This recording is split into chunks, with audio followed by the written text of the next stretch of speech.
Journal of Discourses. Volume 7. Discourse 17. Delivered in the Tabernacle, Great Salt Lake City, January 10, 1858. Subjects include Divine Origin of Mormonism and The Doings and Sayings of Early Opposers and Apostates. By George A. Smith. The Lord says, "For as the heavens are higher than the earth, so are my ways higher than your ways." The address we have listened to this afternoon is directly calculated to inspire our minds with a full fruition of the truth of these sentiments. If the religious nations of the world had been consulted in establishing a new religion, with the intention of superseding all other sects and denominations, they would have selected a grave council of the wisest, most learned and pious men they could find, learned in theology, in philosophy, in law, and in every department of science. Yet we are told that the Savior, when he visited the earth, selected as his ministers and messengers fishermen and other individuals from the lower orders of the people, men with but little learning and less reputation, to proclaim the gospel, testify of the truth, and be witnesses of his advent into the world, of his miracles and resurrection from the dead. So it was in the present generation. When the Lord commenced his work, he neglected to call upon Campbell, Scott, Clark, Doddridge, or any other celebrated divine. He passed over His Holiness the Pope and the bishops that were presiding with so much dignity, splendor, and authority over the different portions of the Christian Church. He passed over the learned institutions of the day, and went into a field and laid his hand on the head of Joseph Smith, a plowboy, upon one who cultivated the earth, and had scarcely education enough to read his Bible, whom he inspired, appointing him to translate the Book of Mormon, and authorizing him to proclaim the gospel and administer the plan of salvation. Ere long, this young man became the scoff, the byword, and hiss of all the learned Christians on the earth. But the Lord said, "My ways are not as your ways, nor my thoughts as your thoughts." When the early elders of this church began to preach the first principles of the gospel, how oft have we heard the question asked, "Why did not the Lord call upon some learned man, upon the presidents of theological seminaries, or upon some of our learned missionaries? Why, if this work be true, did he call upon a person so low, so uneducated, so foolish?" This inquiry was made in every direction by hundreds and by thousands, and was laid down by them as a sufficient reason for rejecting the Book of Mormon and the testimony of the servants of God. In a very short time a literary war commenced. The newspapers announced to the world that an impostor had arisen, that an impostor had been palmed upon them, a false religion had been proclaimed, and that an ignorant, stupid, lazy, good-for-nothing set of fellows were pretending to preach a new religion. Thurlow Weed was the first to commence the literary war through the press, under the head of a blasphemy. This proclamation has been often reiterated up to the present time. Pulpit orators announced to their congregations that 3 weeks would be sufficient to dispel the whole delusion. 3 weeks passed away, and the word of God was still preached. Then pulpit proclaimers announced that a year would terminate the delusion. Editors published their false statements, one of which, no doubt, will be remembered, a pretended miracle of walking on the water. It was said that the prophet placed planks 2 or 3 inches under the surface of the water, and walked on them, to convince the multitude of the truth of his doctrine, but just as all were convinced, and the prophet was about to step on shore, some rogues pulled out the plank, and he fell into the water, and was drowned. What next? This printing lies about Mormonism, this blackguarding, and preaching falsehoods about it, don't stop it. We must apply something that will. They applied a suit of tar and feathers to the prophet and other abuses, but with no better success than attended their former efforts to stop the progress of Mormonism. In fact, the prophet had not more than got the tar fairly washed off him before he had to go into the water to baptize.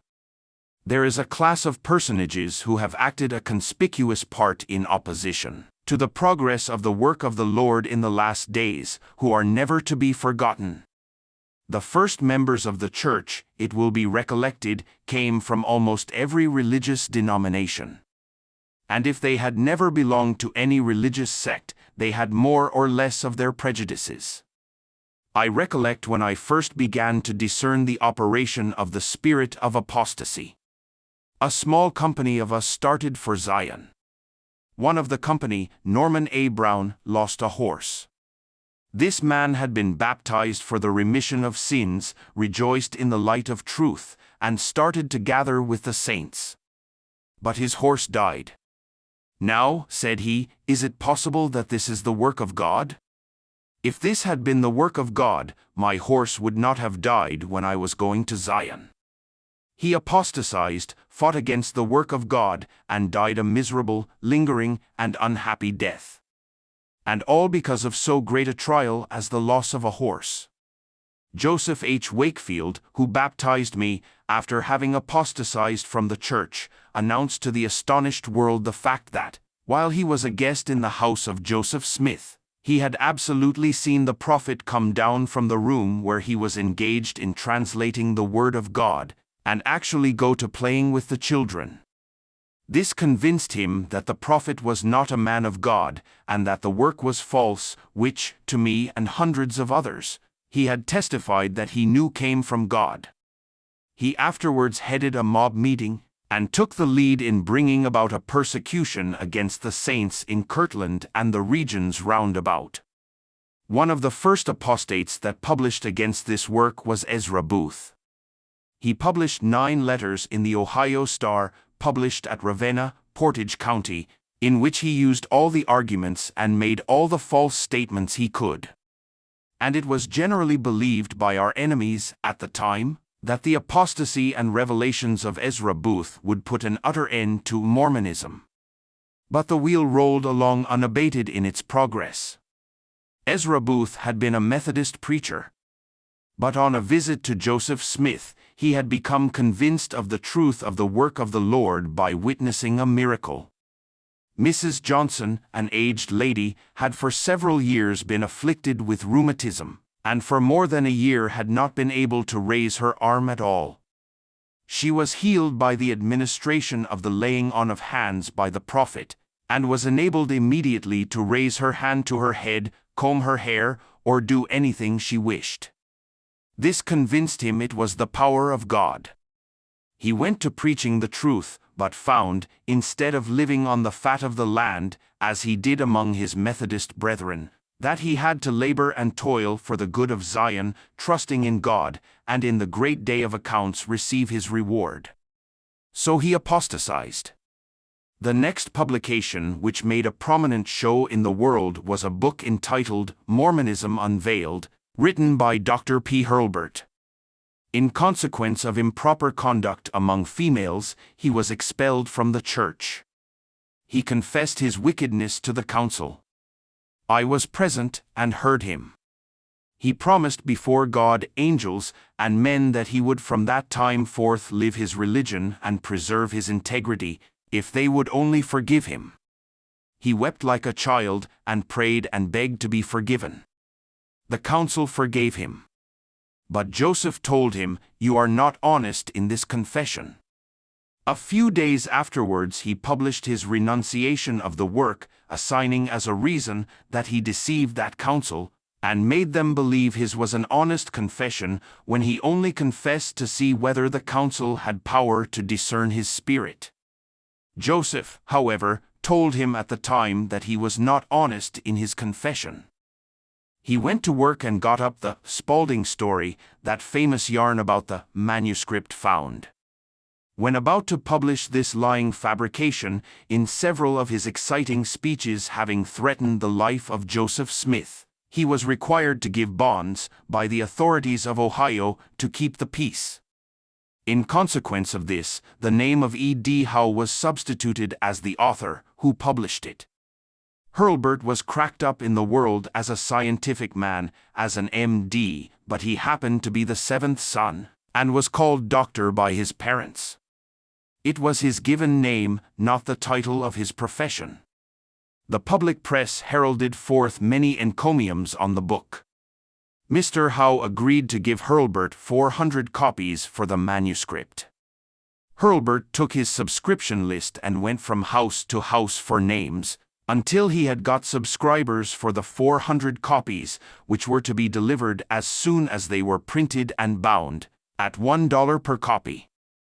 Howe refused to deliver Hurlburt the 400 copies until he managed to get his eye on Hurlburt's subscription list, which he copied, delivered the books, took the money, and then gave Hurlburt his 400 copies. He thereby swindled Hurlburt out of his manuscript, and he had to sell his books at from 10 to 20 cents each, or anything he could get. And great numbers were never sold. There is one thing in relation to publications against Mormonism: no apostate has ever made his fortune by them. For, if he would tell the truth, that would be no mystery. And when they tell falsehoods, the spirit of lying makes them tell such big lies, and so many of them, that their work goes into discredit. I think the first church attempted to be established in opposition to Mormonism was that established by Wycombe Clark, in Kirtland. He was baptized about the same time as Sidney Rigdon and, in company with Northrop Sweet and 4 others, seceded from this church, and said they could carry the whole world with them by preaching Mormon principles. They had 2 or 3 meetings. But the society would never have been known in the world had not a few of us remembered the circumstance and told of it. Another species of apostasy took place in the neighborhood of the Forge in Kirtland. A man named Houghton seceded from the church, renounced the Book of Mormon and the Prophet, and established himself under the name of the Independent Church. A man named Montague was appointed bishop. This church got to number about 10 members. They pretended, under the order of the New Testament, to have all things common. In a few weeks the bishop, who had charge of the temporal things, made a charge on the president for visiting his pork barrel, and the president charged the bishop with visiting his wife, and that broke up the society. I shall not undertake to detail all of this species of character that have arisen. But there was another by the name of Hawley. He was attacked by a spirit of revelation somewhere in the state of New York while he was plowing. And it took him in such a hurry that he had not time to put on his boots, but traveled barefoot to Kirtland, some 600 miles distant, to warn Joseph that he was a fallen prophet. That God had cut Joseph off, and placed in his stead a man by the name of Noah. And the reason Joseph was cut off was, he had suffered the men to wear cushions on their coat sleeves, and the women to wear caps. He went through the streets of Kirtland with a dismal howl, crying, "Woe, woe to the people." On one occasion, about midnight, Brigham Young went out, and took with him a cowhide, and said to Hawley, "If you don't quit annoying the people with your noise, I will cowhide you." Upon which he concluded he had suffered persecution enough for his master's sake, and shut up his noise. I believe, if you will take the whole circle of the history of apostates from this church, that in 99 cases out of every 100 you will find that the spirit of adultery or covetousness was the original cause. There was a man named John Smith came into the church, and was somewhat prominent in the state of Indiana. He preached some little, and was considered quite zealous. But he said he had proved that the Book of Doctrine and Covenants was not true. For it says, said he, that if a man shall commit adultery, and not repent of it, he shall lose the Spirit of God, and shall deny the faith. Now, I have done it, and have not denied the faith. And so I have proved that the revelation in the Book of Doctrine and Covenants is not from God. The spirit of blindness had so taken possession of him, that he could not see that when he was proclaiming that the revelations were not true, he was denying the faith. That spirit has such an effect over the human mind as totally to blind them in relation to their own acts and the Spirit that governs them. After the organization of the 12 apostles, and the so far finishing of the Kirtland Temple as to hold a solemn assembly and confer the Kirtland endowment therein, the spirit of apostasy became more general, and the shock that was given to the church became more severe than on any previous occasion. The church had increased in numbers, and the elders had extended their labors accordingly. But the apostasy commenced in high places. One of the first presidency, several of the 12 apostles, high council, presidents of 70s, the witnesses of the Book of Mormon, presidents of Far West, and a number of others standing high in the church were all carried away in this apostasy. And they thought there was enough of them to establish a pure religion that would become universal.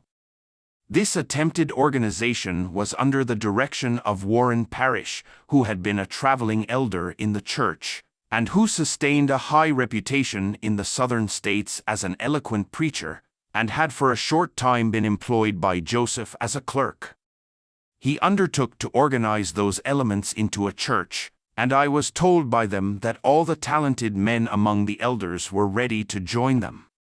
They named, for instance, Lyman Johnson, John F. Boyington, William E. McClellan, Hazen Aldrich, Sylvester Smith, Joseph Coe, Orson Johnson, W. A. Cowdery, M. F. Cowdery, and others, amounting to something like 30, who had been prominent elders in the church. They were going to renounce the Book of Mormon and Joseph Smith, and take the Mormon doctrines to overthrow all the religions in the world, and unite all the Christian churches in one general band, and they to be its great leaders. What success did this great apostasy meet with? Brother Kimball, when on a mission in 1844, this apostasy took place in 1837–38, while crossing Fox River on the ferry, encountered Warren Parrish. He was a grave-looking man, a straitjacket fellow, dressed in black, with a white handkerchief around his neck. Says he, "Elder Kimball, will you have the goodness not to say to the people here that I ever was a Mormon? I am a Baptist minister. I am preaching at that meeting house for a salary of $500 a year.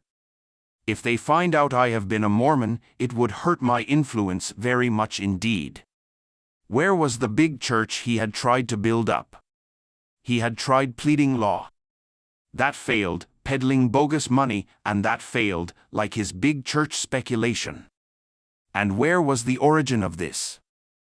I recollect waking up late one evening when I was quite a young man, and hearing my father and one of the brethren talk. Being a little disposed to listen, I learned that there had been considerable of a difficulty between Parrish and one of the brethren. This was when he was in good standing in the church. He had been too kind with the brother's wife. Then I learned the commencement of his apostasy. You may go to every one of these men, I care not which one. You cannot put your finger on any one of these 30 men, but what you will find that the spirit of adultery or covetousness had got possession of their hearts. And when it did, the Spirit of the Lord left them.